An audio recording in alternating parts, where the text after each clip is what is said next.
tá online. Não sei. Já estamos online. Já tá minha cara ali? Já. E já tá... Já tá entrando online. A galera tá entrando aqui. A internet aqui é mais ou menos, galera. E aí vamos pra primeira pergunta. Já são 10h10, né? Vamos lá.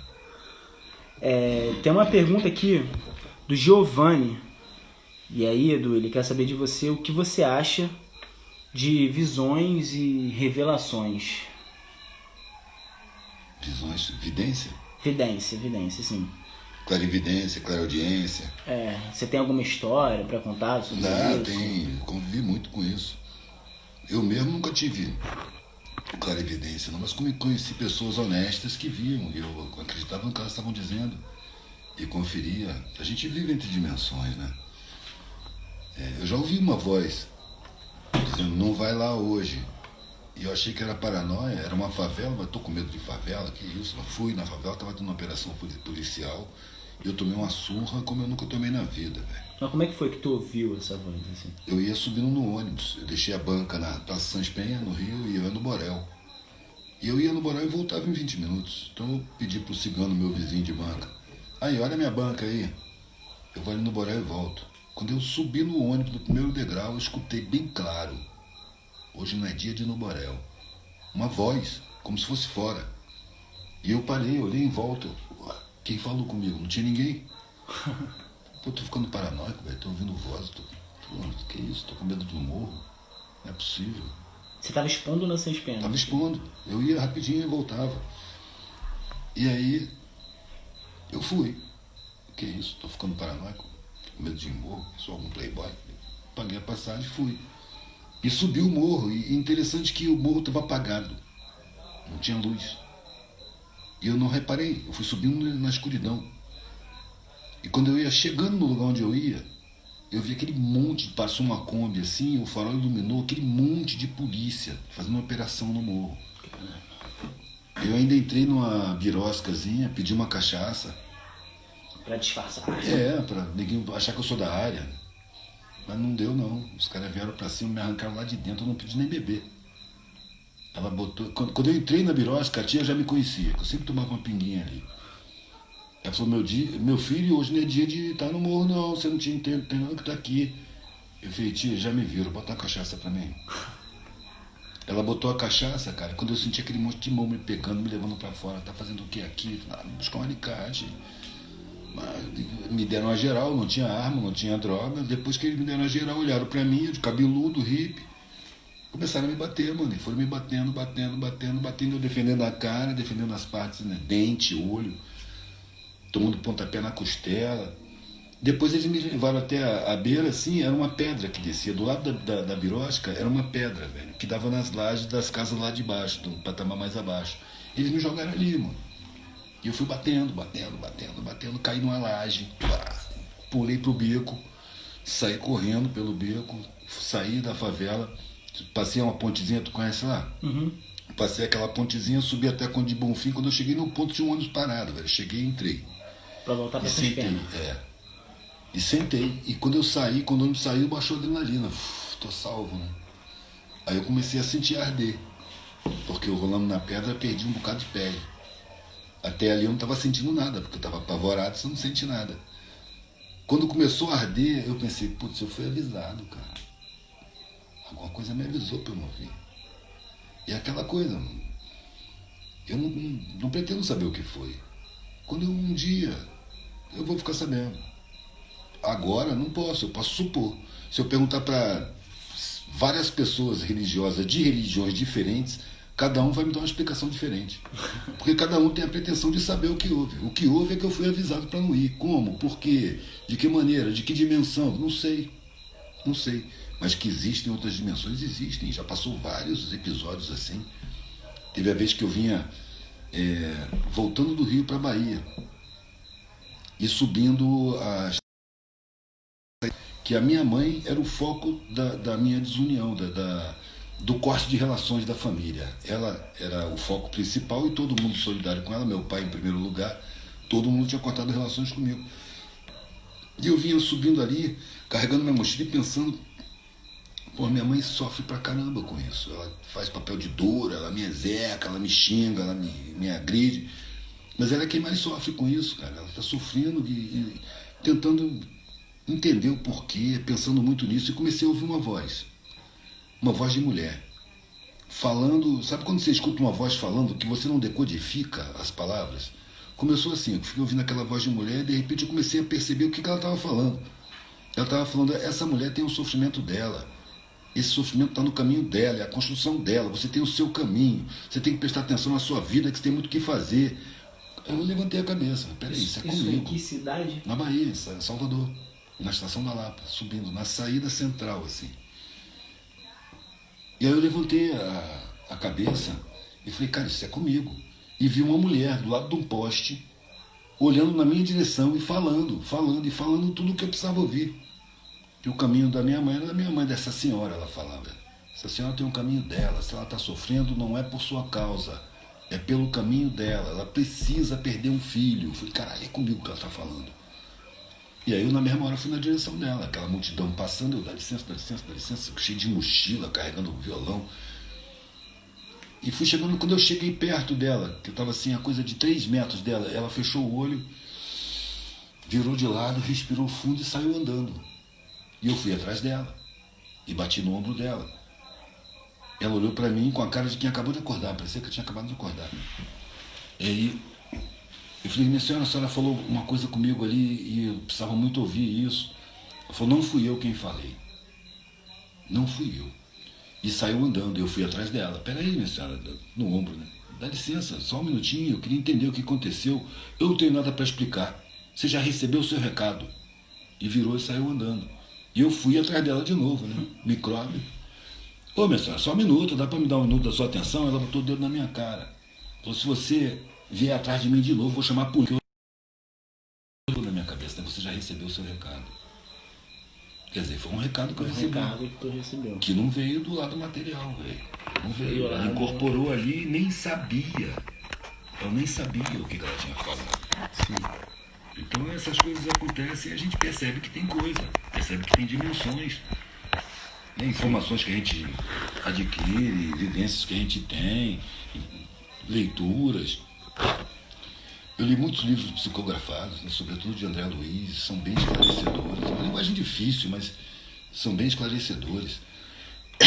A gente convive em várias dimensões. Para mim, cada filho meu é uma pessoa com índole, com caráter, que nasceu sem eu saber quem é e está sob a minha guarda até que se segure. Né, eu estava falando com o Brisa esses dias. Brisa, sua filha. Que eu tenho o mesmo amor por ela com 38 anos que eu tinha quando ela era neném. Só que quando ela era neném, eu não sabia quem era. Era uma questão que eu tinha. Eu não sei quem são essas pessoas, não sei quem é essa menina. Ela vai mostrar quem é com o tempo.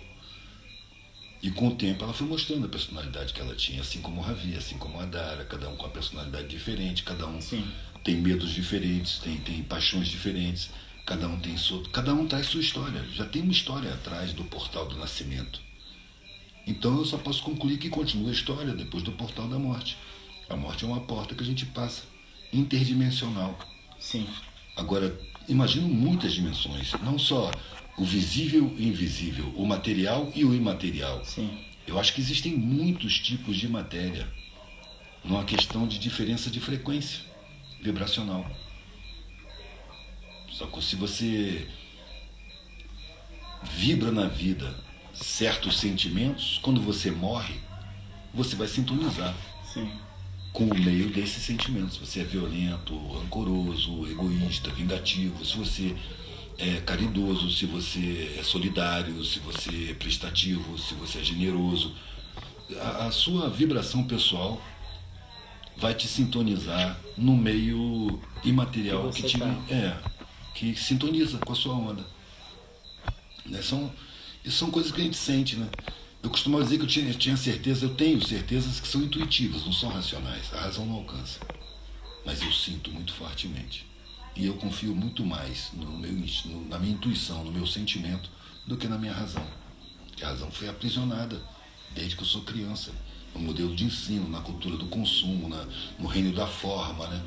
Sem conteúdo, o ter acima do ser. Então a mente foi condicionada por escola, pela mídia, pela televisão, pelo rádio, pelos mais velhos, já condicionados. A razão, ela adota os valores convencionais. E os valores convencionais a gente sente que são mentirosos, são vazios de significado. Só dão grana, que a publicidade massacra, você assimila, porque a razão é condicionável. O sentimento nem tanto, é mais difícil.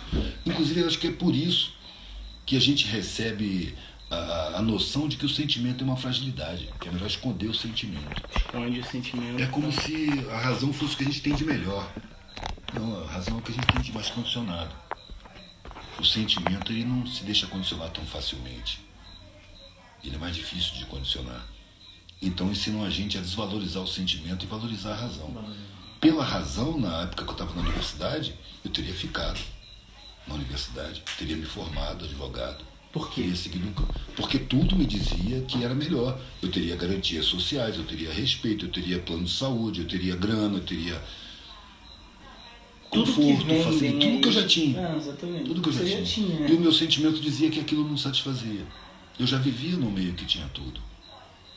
Não era um meio bem empresarial, mas era classe média alta. Mas você estava num meio que você sentia que era tudo mentira, na real. Eu sentia até vergonha, às vezes, com meus camaradas, com os meus iguais, diante da pobreza, pela reação dos camaradas. Do desprezo diante de um funcionário de um clube, de uma portaria. O tratamento, assim, bruto, sem consideração e sem respeito. Eu sentia constrangimento. Eu fiquei muito mais à vontade quando eu já fazia parte dos que não tinham nada. Que aí eu vi o desprezo vindo na minha direção e achava graça. Para esse sentimento que eu via nos meus amigos, eu tinha vergonha dos meus amigos por causa desse sentimento. E o cara que me desprezava, ele não tinha ideia de quem eu era, de como é que eu estava vendo ele. Eu estava vendo ele com muito mais clareza do que ele estava me vendo. Ele estava me julgando pela forma. Um cara expondo na calçada, num pano no chão, uns artesanatos fuleiro ainda, não sabia fazer direito. Então o cara me desprezava pela forma, ele não percebia meu conteúdo. Enquanto que para mim ele era transparente, eu sabia de onde é que nascia o desprezo dele, sabia as facilidades da classe dele, eu sabia das posturas porque tu estava vivendo naquela classe. Eu nasci ali. Só que eu já não estava mais, eu já fazia parte de uma outra galera, que eu já julgava muito mais forte, muito mais interessante. E quando eu deparava com alguém de uma classe mais acima que me desprezava, eu me sentia desprezado. Eu sentia a ignorância do sujeito. Eu não sabia com quem estava tratando, não sabia como é que eu estava vendo ele tão transparente. Ele não estava me enxergando. Ele estava me julgando pela forma. Eu estava olhando para ele e reconhecendo os sentimentos que eu já conhecia. Isso não me doía. Porque os meus camaradas que desprezavam, mesmo que não respeitavam os mais pobres, eram os mais babacas. Eram os mais superficiais. Os mais condicionados, os mais prisioneiros, os mais medrosos. Pode crer. Então a gente sente no ar, velho, que tem um monte de dimensões, um universo tão vasto desse, claro que ele é todo habitado, bilhões de estrelas maiores do que o Sol, sistemas planetários incríveis, bilhões e bilhões, sem conta, né? É claro que é tudo habitado, por que só a Terra, um planetinha ridículo, em volta de uma estrelinha anã? Isso é uma ideia da Idade Média, né? Essa questão da Terra ser o centro do... Exato, que o Sol passava puxado por uma carroça, a Lua a mesma coisa, tudo passava em volta da Terra. Era a época da Terra plana. Que os navegadores tinham medo de ir muito longe porque tinham medo de chegar na borda da Terra e cair.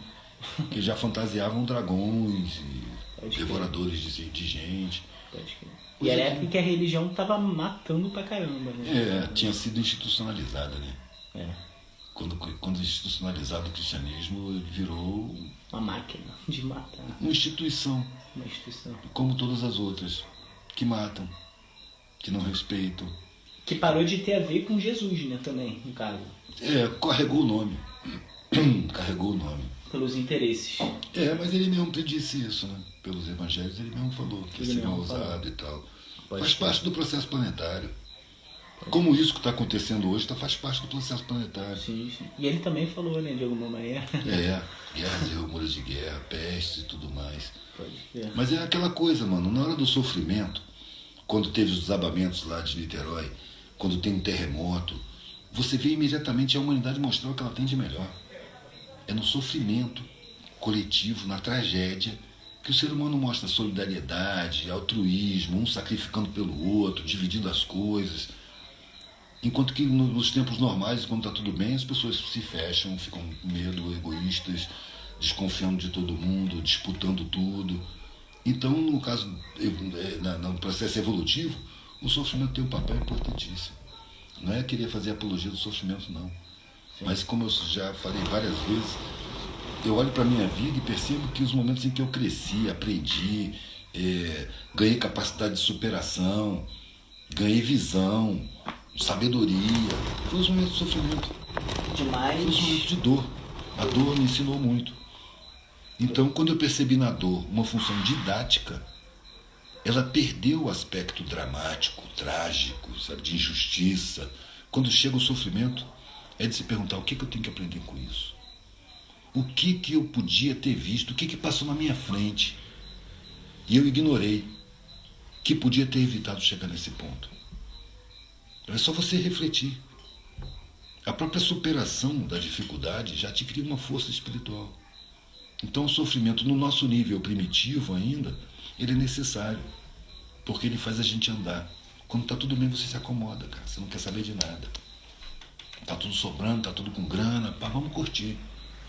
E você não evolui. A gente não vem aqui para curtir a vida, a gente vem aqui para ser curtido pela vida. Tanto que a gente entra, passa um tempo e sai. 8 décadas no máximo. Os que dão sorte, mano. E quando eu comecei a fazer entrevista com o velhinho, eu mangueava, né? O painel de mangueio é uma chave de contato. E quando eu vi um velhinho na alta velhice, mais de 80 anos, num boteco, numa praça, num lugar onde eu estava vendendo para as pessoas, eu já mirava nele e eu ia nele. Ia vendendo, daqui a pouco eu chegava nele ou nela. E esses velhinhos, eles nunca compram artesanato, eu sabia disso. Mas o que eu queria não era vender, eu queria fazer uma pergunta.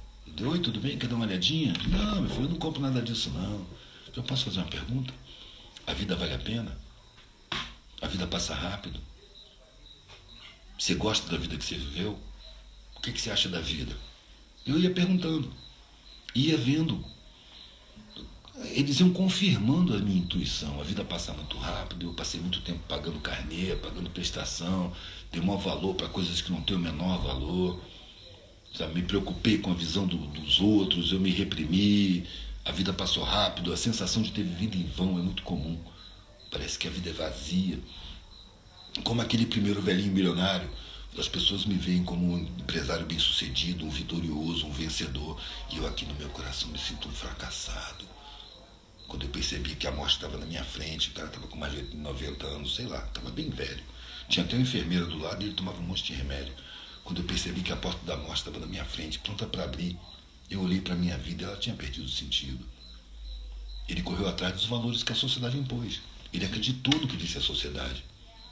Ele viveu em nome de juntar patrimônio. Ele tinha muito patrimônio e era admiradíssimo por isso. Mas ele me revelou que se sentia um derrotado, um frustrado. Pode crer, pode crer. Ou seja, os valores da sociedade são enganosos. Eu com 19 anos eu dizia isso. Você conseguiu perceber cedo, né? Antes de chegar aos... Pô, imagina com um velhinho percebe desse. tarde, né? É, porque eu já vinha na angústia, velho. Já vinha na angústia.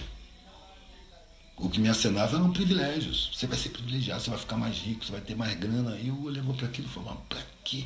Por que eu vou ter mais se eu já tenho alguma coisa e tipo não eu vivi um mundo satisfaz, falso, né? mano. Eu vivi um mundo falso. Preparado para ser agradável, cuidadoso, mas não era sincero. Eu queria sinceridade. Eu queria ver o mundo como ele era. E não ver o mundo preparado para uma classe média alta. Sabe? A classe média alta não sabe distinguir quem é sincero de quem é falso. Porque tá acostumado a lidar com interesse. Talvez só na classe deles, porque com o resto do mundo ele desconfia que todo mundo é interesseiro. Sim, sim. E não sabe discernir. Perdeu a percepção, a capacidade de distinguir o bom caráter do mau caráter. Pode crer, pode crer. Se isola da realidade. Eu queria estar com o pé na realidade. E eu só me senti com o pé na realidade a partir da mendicância. Quando eu não tinha nada, eu não tinha nem trabalho para oferecer, eu pedia tudo. Então eu me misturava com mendigos. E dormia em lugares de mendigos. E observava os mendigos, sendo um deles. Eu não estava de férias. A família tinha cortado relações, era definitivo. E eu comecei a perceber que existiam outros códigos de existência. que eles tinham códigos de comunicação. E eu comecei a perceber valores que eu não percebia. E outra coisa, eu percebi que eu não tinha mais na minha frente nenhum sorriso falso em nenhum momento nenhum.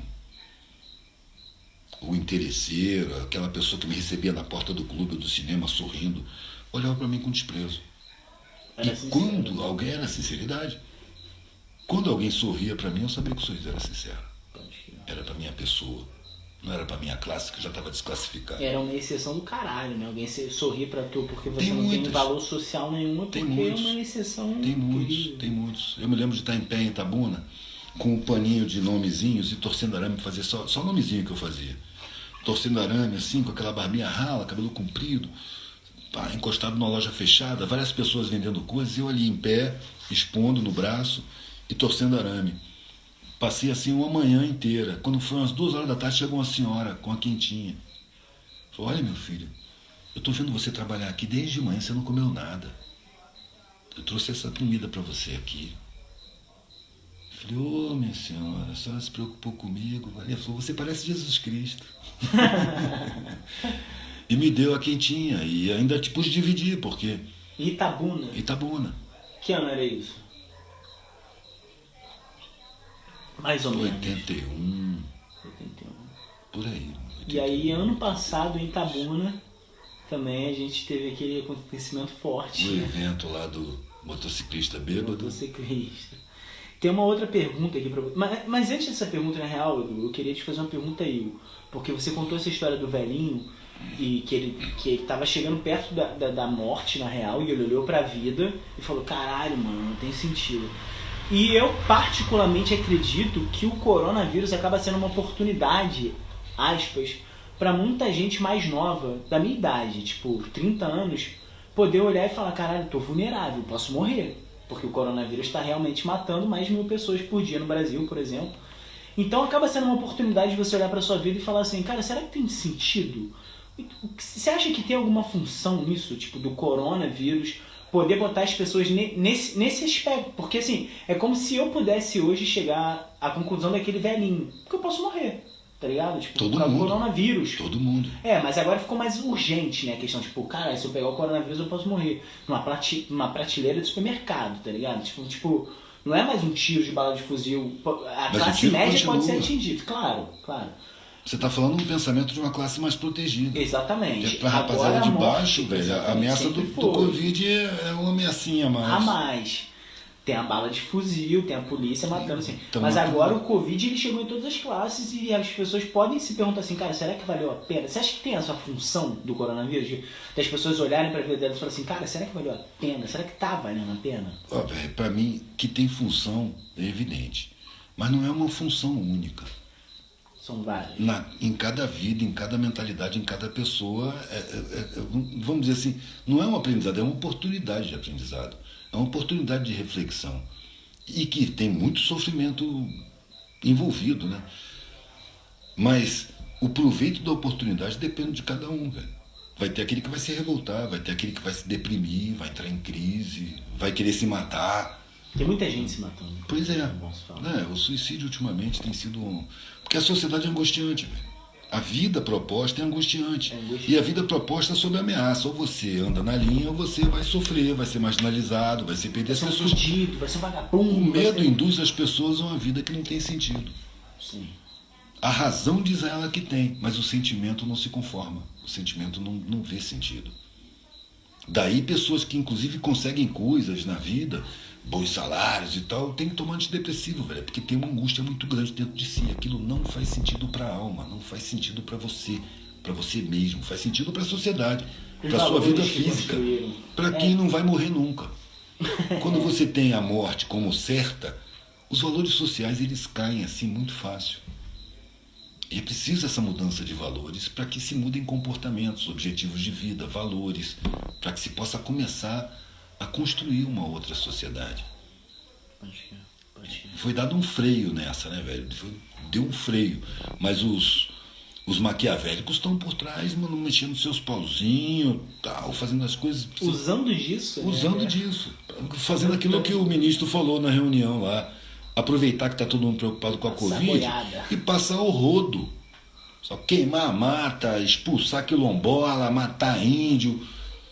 As barbaridades que são feitas cotidianamente agora estão mais estimuladas, os caras estão com mais pressa. Só que é tempo de revelação, é tempo de pensamento, é tempo de reflexão. As pessoas estão começando a enxergar muita coisa que não enxergavam antes. Eu vejo muita gente começar a falar assim, cara, tá indo de mal a pior. Não tá, velho, você que tá enxergando mais. Já era assim como você tá vendo, só que você não via. Agora você tá começando a ver como é que funciona. Porque sempre foi assim. Né? E a mudança disso, a evolução disso, passa primeiro pelo enxergamento. É preciso você enxergar. Que se você não enxerga o que está acontecendo, você acaba tentando fazer a mudança de uma forma condicionada. Porque você não enxerga realmente o que está acontecendo. E aí o próprio sistema te programa para ser contestador. Você tem espírito contestador? Você se incomoda com justiça? Eu te dou a fórmula para você ser revolucionário. E coloca na sua cabeça que você vai ser revolucionário. Você vai lutar dentro das instituições. Só para começar, velho, você vai lutar. Numa sociedade que diz que tudo é luta. Você está exercendo uma programação social. Como é que você vai mudar um sistema social que estimula o confronto, a disputa, a competição, o vencer na vida? Como é que você vai mudar isso confrontando, disputando, lutando? Na mesma lógica. Então você está dentro da programação. Você é o revolucionário impotente, que não tem risco para a estrutura social. Você faz parte da estrutura, inclusive como comprovação de uma mentira, de que isso aqui é uma democracia. Olha, ele pode falar assim, porque isso aqui é uma democracia. Ele pode lutar pelos direitos dele. Né? Os revolucionários estão aí porque isso aqui é uma democracia. É mentira. Eles estão aí porque precisa de Dom Quixotes para dar um aspecto de democracia nessa farsa, porque não é democracia. Pode crer. O H. Mangabeira, ele faz a seguinte pergunta: você tem esperança na humanidade? Rapaz, eu não gosto muito da palavra esperança, não, porque me dá a impressão de ficar esperando, sabe? Teve época que eu fiz uma frasezinha, né? Chega de esperança, eu quero atividade. Vamos para atividade. Eu tenho o sentimento de que a humanidade caminha. Hoje eu recebi uma mensagem da menina falando: eu perdi a fé na humanidade. Eu nunca tive fé na humanidade, não. Eu faço parte dela e estou vivendo dentro dela. Tem que ter fé? Eu não preciso ter fé. Eu estou olhando o que está acontecendo, estou agindo de acordo com o que eu vejo à minha volta e com as minhas decisões pessoais. Eu vejo que há uma evolução. Pouco tempo atrás eu entrei em Acari e o camarada falou comigo: porra, velho, no Centro Cultural, no Comitê Cultural Revolucionário dele de Acari. Porra, meu irmão, muita alienação na favela, só tem mentalidade teleguiada, velho. Porra, é muita alienação, como é que a gente faz com essa alienação toda? Eu falei: velho, tempos atrás eu entrava nas favelas e não tinha ninguém reclamando de alienação. Hoje, em qualquer favela que eu vou, tem grupos que estão inconformados com a alienação. Isso não é uma evolução?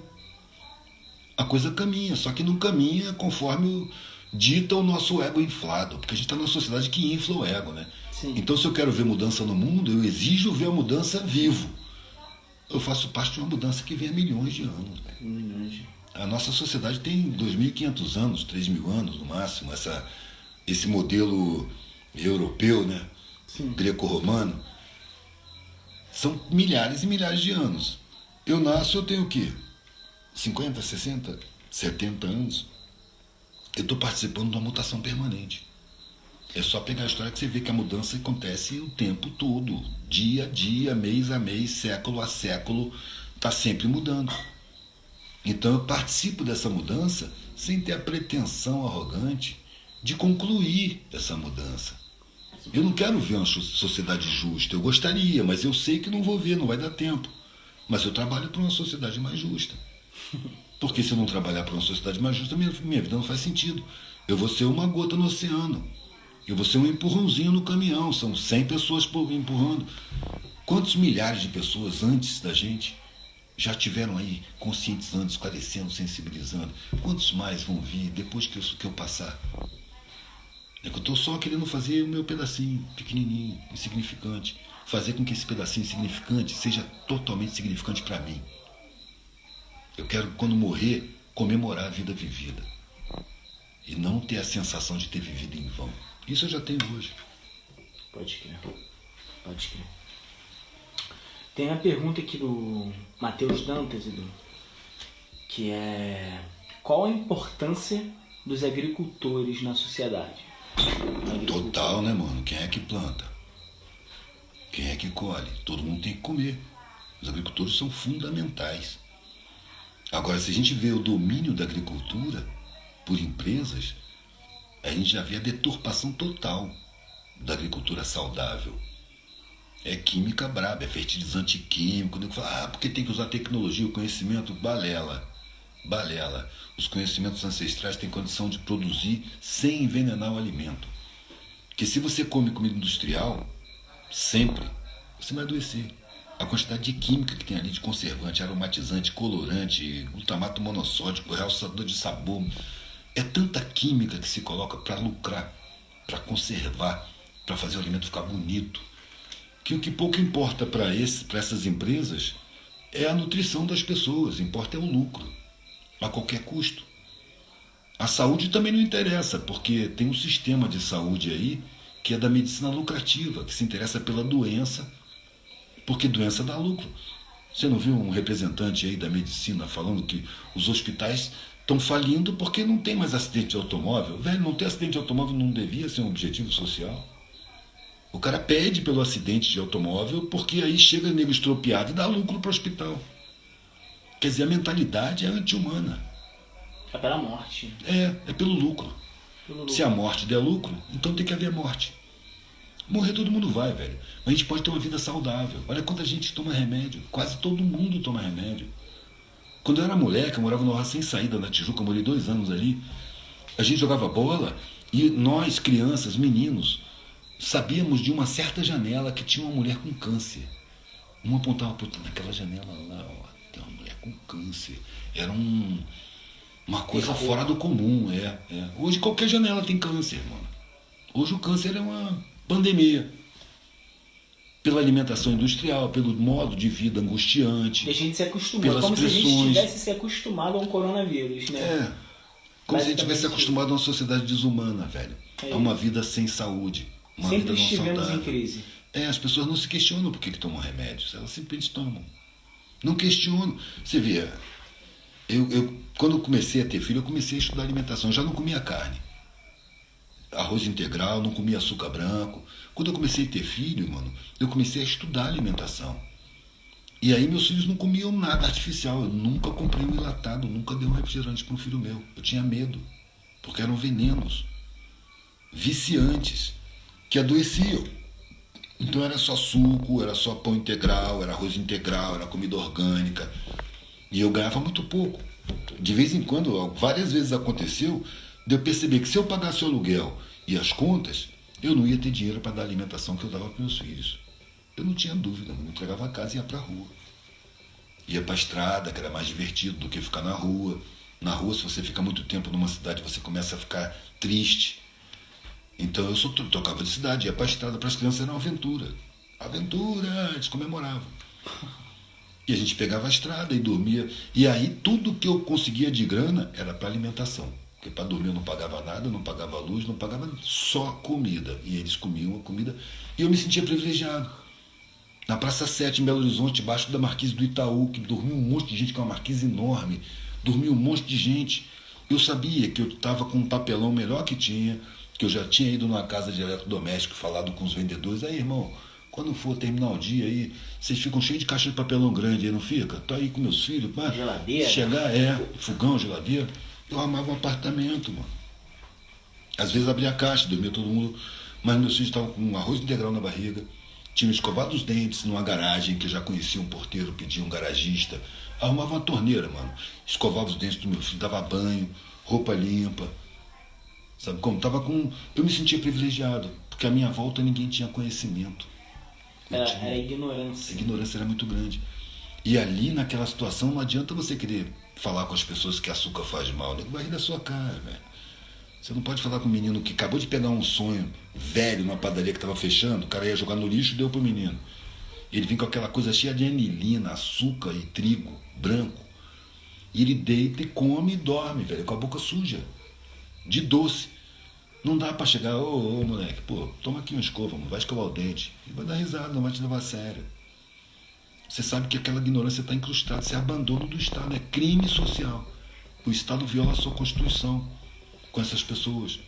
Que pela Constituição, o Estado tem a obrigação de garantir moradia, assistência médica, alimentação decente. Se o menino é órfão ou tem problema em casa de espancamento, ele tem que ser acolhido em algum lugar com carinho. O Estado não cumpre. O Estado não cumpre, ao contrário. A sociedade massacra mais ainda. E quando o moleque, porque está com fome, aprende a roubar, na hora que pegam ele, querem fazer picadinho dele. Ele é um produto da sociedade. É muito simples, o nego simplifica a culpa dele. Ele podia estar estudando, ele não podia, não. Ele está largado aí, abandonado. 70% dos meninos de favela não tem pai, não sabe nem quem é. E o Estado não toma nenhuma providência. A existência da favela já é um crime social. A existência da fome, da miséria, do abandono, da mendicância é crime social. É uma sociedade pilantra, mau caráter, que ainda não desenvolveu humanidade suficiente para construir uma sociedade com mais harmonia. E é nesse caminho que a gente vai. A gente caminha há séculos, milênios, na direção de uma sociedade realmente humana. A gente está num processo de humanização lento, no ritmo da história. Pode crer. Quando eu vejo isso, velho, eu sei que eu não vou ver a sociedade justa, mas eu não abro mão de trabalhar para uma sociedade justa. Trabalhar da maneira menos improdutiva possível, né? Trabalhar da maneira mais produtiva possível. Menos. Mas produtiva no sentido de causar reflexão, questionamento, mostrar as falsidades da sociedade, as mentiras, as grandes mentiras que fazem tanta gente sofrer.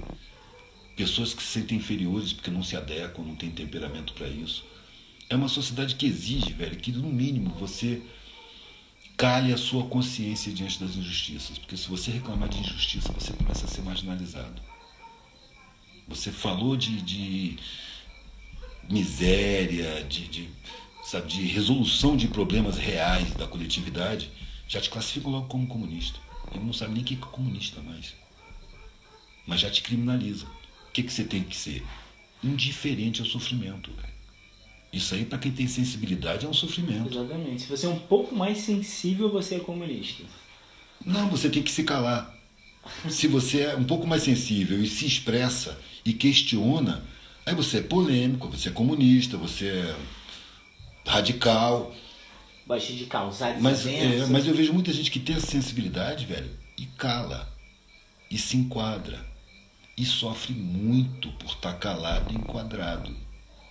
Só que não vê outra opção, porque ele está impregnado de medo de largar aquilo e se jogar no risco.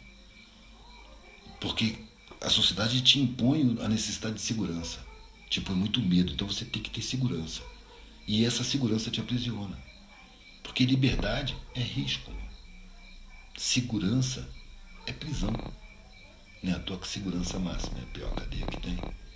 Então, se você precisa da segurança da sociedade, você vai ter que se enquadrar, velho. Você não vai poder bater suas asas, você vai ter que voar baixinho, voo de galinha. Vai onde é permitido. Onde não é permitido, você não vai. E a vida perde a graça, perde o gosto. Uma vida sem tempero, sem sabor, sem sentido. Pode crer. Agora, quem quer bater as asas, quem quer abrir a asa e tem que saber que passarinho de gaiola odeia quem abre as asas e voa. Então, se você está numa família enquadrada e você fala, vou bater a asa, toda a família vai ficar contra você, na mesma hora. É preciso não ver isso com depressão, é preciso não ver isso com tristeza, mas com naturalidade. É natural da sociedade. Quando você quiser bater suas asas e deixar os valores sociais para trás, é óbvio que você vai ser rejeitado, vai sofrer perseguição, condenação. Porque foi aquilo que tu falou no início da live, né? Tipo, a tua percepção sobre os teus filhos. Você recebeu eles para criar eles até o momento que eles possam bater as asas deles. Exato. Então, a mesma forma é você no processo de bater as asas. Tipo, quando você se reconhece, tipo, posso bater a asa? Você pode sair voando e, tipo, valeu aí por ter... Tava lá na faculdade de Direito, eu me sinto preso no apartamento chique dos meus pais, eu me sentia preso. Tu na faculdade. Na hora que eu peguei a estrada, velho, eu senti as asas batendo. Era como se eu tivesse alcançado a liberdade. E era teu caminho, né? Era o meu caminho, velho. Pode crer. Tem mais uma pergunta aqui do Anderson. E ele pergunta... Ele pediu 2 filmes pra você indicar. 2 é pouco, mano. Brasileiro, por exemplo, Conversa com Milton Santos, do Silvio Tendler. Muito bom. Pra gente entender a geopolítica mundial um pouquinho, O Dia que Durou 21 Anos, que as forças que derrubaram em 64 são as mesmas que estão atuando hoje aqui no Brasil, que derrubaram o governo do PT. Foi tudo uma armação. São as mesmas forças, são os saqueadores das riquezas nacionais e os que querem o Brasil involuído, o Brasil atrasado, com um povo bem ignorante. Colonizado. Colonizado. Porque o sistema social mundial, velho, ele provoca miséria. Ele provoca miséria. Não tem jeito. Tem que ter miséria. O que aconteceu com os colonizadores é que eles puseram a miséria nas colônias e puderam investir nos seus países. Então você não vê essa miséria na Europa, a não ser nos imigrantes, os que não são europeus. Eles puderam investir nas suas populações porque eles tinham colônias onde botar a miséria. E mantém, as colônias continuam. Mudou somente a forma, mas continua a colônia. Então, quando um governo começa a investir na população, que arrisca começar a criar outra mentalidade, esse governo tem que ser derrubado. Assim foi com Getúlio Vargas, que foi quem mais gerou direitos para os trabalhadores. Assim foi com João Goulart, que tinha o Plano Nacional de Alfabetização para exterminar o analfabetismo no Brasil, que fez uma reforma agrária para a agricultura familiar produzir alimentação, porque quem produz alimentação aqui dentro do país é o agricultor familiar. O latifúndio, o agronegócio, produz soja envenenada para virar dólar, né, para exportação, não é para alimentar o povo. Dinheiro. Quem bota alimento é a agricultura familiar. E a agricultura familiar cada vez mais rejeita fertilizantes químicos, defensivos agrícolas, os inseticidas, porque aquilo dá câncer no agricultor. Neles mesmo, né? Antigamente eu pensava que as pessoas iam se dar conta de que a alimentação era venenosa e elas iam rejeitar. Depois eu percebi que não. Quem rejeita em primeiro lugar é o agricultor. Tanto que o MST, por exemplo, não tem agrotóxico, velho. Eles só fazem agricultura orgânica. Eles perceberam que aquilo faz mal primeiro a quem planta. A eles. Eu vi vários agricultores falarem assim, antes do meu avô começar a comprar os defensivos agrícolas, comprar fertilizante e os inseticidas, não tinha câncer na família. Depois dele, meu tio avô, ele mesmo, começou a ter histórico de câncer. Então eles percebem que isso aí dá câncer, não quero mais tratar com isso. Pode ser. E você tem 1000 maneiras de tratar das pragas e tudo mais, sem precisar desses venenos. O que acontece é que os fabricantes desses venenos são empresas transnacionais gigantes, poderosíssimas, que se metem no poder político dos locais. Ainda mais quando o país é colonizado. Ele investe na eleição de legisladores que vão aprovar os venenos deles.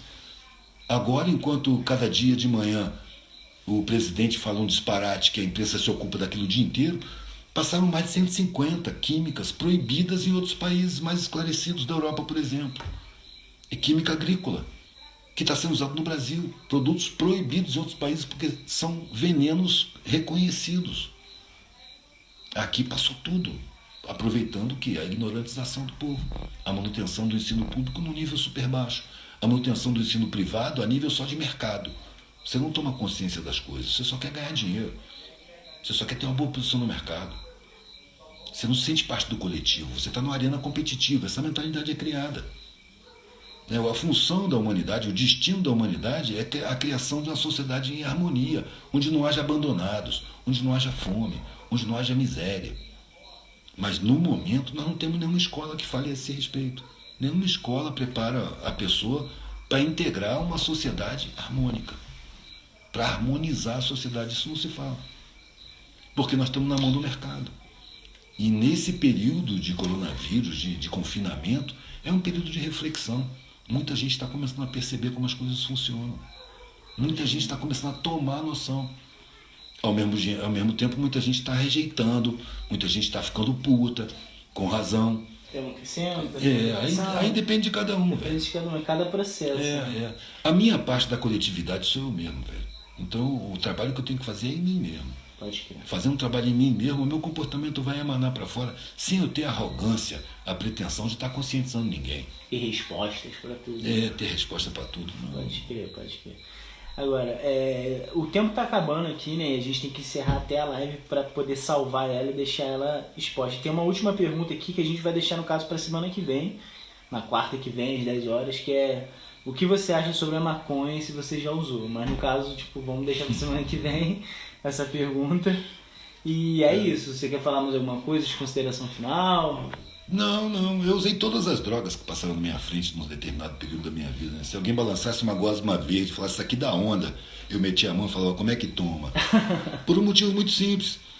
Eu queria entender a realidade. Eu achava que no estado normal de consciência não dava. Eu queria tomar todas as drogas para ver se eu entendia o mundo. Então uma das primeiras coisas que eu percebi é que eu não podia estar com roda de drogado, porque as pessoas se drogavam para fugir do mundo. Pra fugir da realidade. Eu me drogava com um caderno pautado, com a caneta, com um caderno de desenho, um lápis, uma borracha, para ver o que eu ia tirar daquela onda. Pode crer. Pode crer. Foi Tipo um desses aqui. longe assim. no tempo. É, um desses. É isso, galera. Então a gente tá encerrando aqui. Semana que vem a gente vai fazer mais uma live na quarta. Valeu, rapaziada. Até a próxima. E é isso, valeu. Ah, tem que mijar, parceiro.